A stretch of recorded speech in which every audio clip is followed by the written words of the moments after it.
Hello, this is Akash Duffy. This is my final circus project. It's a mini LED light show. So the idea is that we take the audio input off the audio jack and we sum them right here. So we're splitting the left and right channel using an inverting summing op amp with an adjustable gain for volume.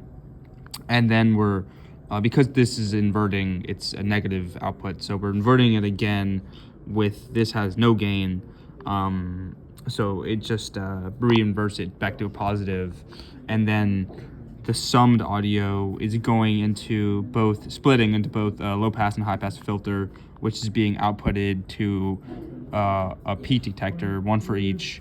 And then the output of the peak detector, which is these white wires. It's a little messy because I'm going to show you some readings on my scope, but these white wires going into the BJTs are what are driving the LEDs. I also have a little speaker attached right now so you can hear the audio as the LEDs are blinking. So right now I have it's a Tool cover, no quarter, or I guess it's a Led Zeppelin cover by Tool.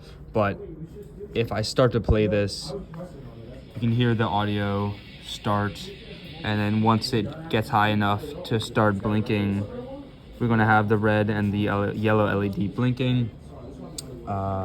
I have my scope right now, and we're reading the summed audio.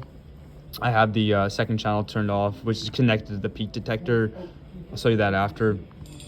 We can see that we have both LEDs blinking on different high and low frequencies. I'll show you right now. This is some audio, so I'll show you the output. One of my filters. So this is the low pass filter. Show you that. And then this is the, I'm just switching it over. High pass, low and high, separated by the other side's board, so we can see the high filters are being passed through and insinuated. And then all these are inputted into the peak detector. So I'm showing you the high pass right now, and then I have the second channel turned off.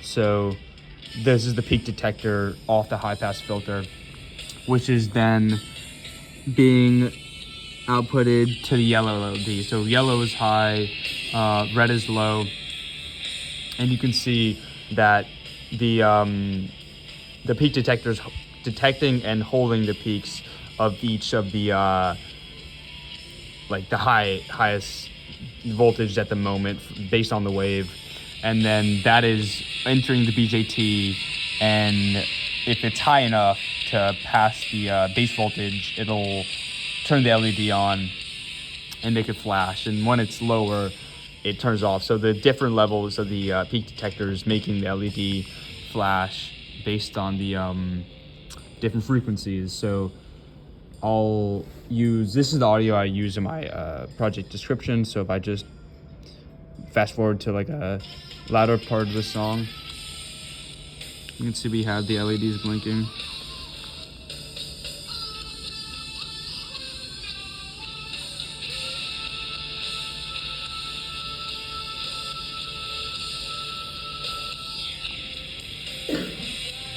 And that's all based on the summed audio being split into the high and low pass filter. I'll just switch it over so you can see the second, the low pass instead. Let me just switch this over.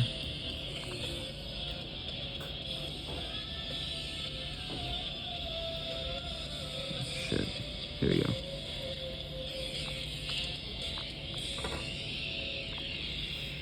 So this is the other peak detector. You can see it's still doing the same thing where it's holding the value of the highest peak and outputting it to the, this is the red LED. So we have, it's kind of hard to see because it's a little bright in here, but both LEDs are flashing based on the different high and low frequencies.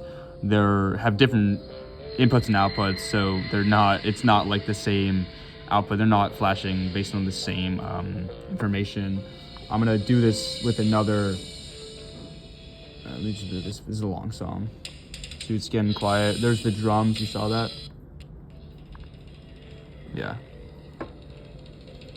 So the kick and the drum are gonna turn the yellow LED on, and the other frequencies such as bass and synth and stuff, vocals are gonna make the red LED flash. Yeah, you see that? There we go.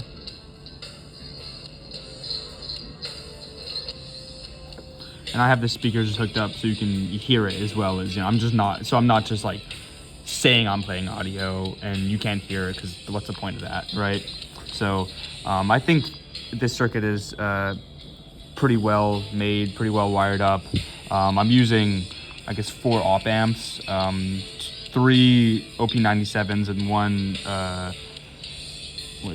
the OP37.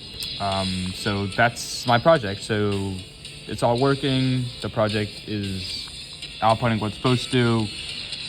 And the only change I had to make was using, instead of a green LED, I used a yellow just because it had around the same forward voltage as the red LED. So it just made it easier to keep everything even and constant. Yeah, great. So that's my my project. It's working well. A little bit of issues, a little bit of troubleshooting all around, but overall this project came together pretty well. I think that the work we did in class really paved the way for this project to work. So that's it. Thank you guys.